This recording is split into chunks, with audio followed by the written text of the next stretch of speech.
The Sima Yi strategy. How to defeat a flashy genius.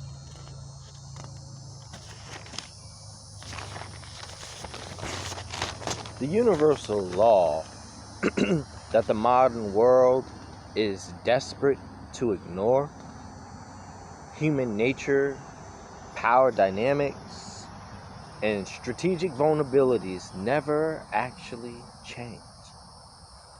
They simply rebrand. Again, they simply rebrand. We are currently living in what I call the mirage of modern context. We mistake digital clout, social media followers, and flashy celebrity culture for a new type of power. In reality, it is nothing more than an ancient behavioral trap. This audit establishes the ultimate law of survival, one that governed the first ancient empires and continues to govern the criminal underworld today. That law is simple. Visibility creates vulnerability. Again, visibility creates vulnerability, while anonymity preserves operational security. If the board can see you, they can calculate your moves. Again, if the board can see you, they can calculate your moves.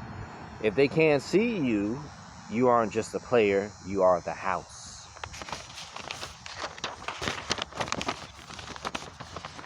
Section 2, Three Kingdoms Paradigm.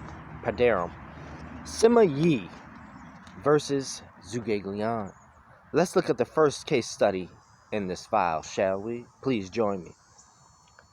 The Three Kingdoms era. Pop culture has deconstructed this history and incorrectly remember Zhuge Liang as a flawless mastermind. He was brilliant, yes, but he had a structural flaw. His operational style was highly visible and physically exhausting. He tried to manage every detail, every patrol, every supply line himself. He was the face of his kingdom's brilliance, and that visibility made him a target for exhaustion. His rival, Sima Yi, understood a capability that a flashy genius cannot defeat. Absolute unyielding emotional control. Again, unyielding emotional control. During the Plains of Wuzhang, Zhuge Liang tried everything to bait Sima Yi into a mistake. He sent him insults. He sent him women's clothes to mock him and to mock his courage. Sima Yi didn't just refuse to fight. He put his clothes on. Again, he put his clothes on. He invited the messenger in and asked how Zhuge Liang was sleeping and eating.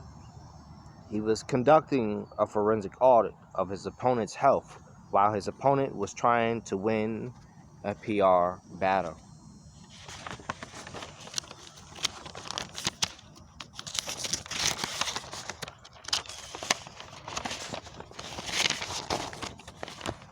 The strategy was inactivity. Again, the strategy was inactivity. Sima Yi allowed his opponent to exhaust his own resources and his own life. The payoff. The Gaoping Tombs Incident. Sima Yi spent decades being underestimated, staying quiet, and appearing weak.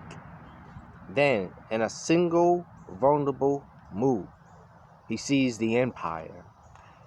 He didn't win because he was louder. He won because he was invisible until it was too late.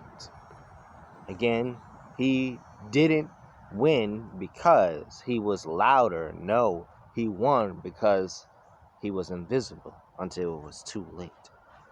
The Chicago evolution, correcting the Al Capone's mistake. Sima Yi's playbook was picked up centuries later in the streets of Chicago.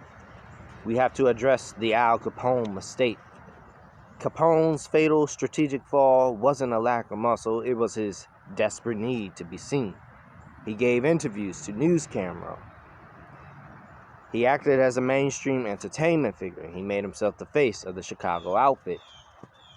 The National Mafia Commission didn't lose Capone to federal tax investigators. The data shows they intentionally allowed him to be removed.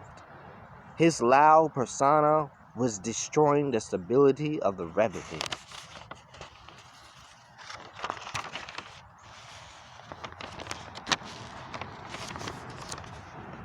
He was a heat magnet. Again, he was a heat magnet. And when he was taken off the board, the organization didn't collapse. It evolved. Frank Nitti and Paul Ricca were the ultimate students of history.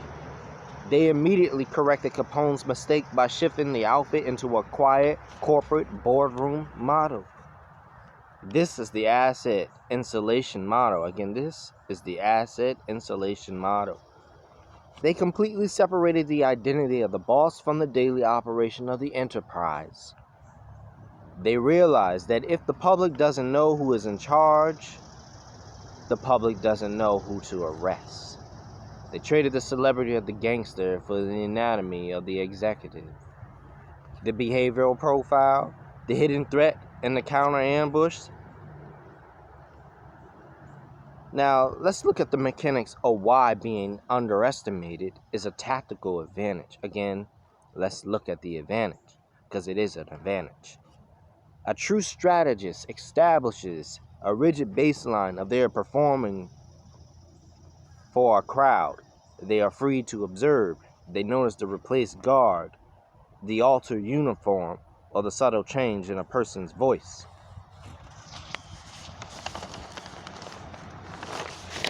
Aggressive organizations almost always fail when targeting a strategist of this caliber.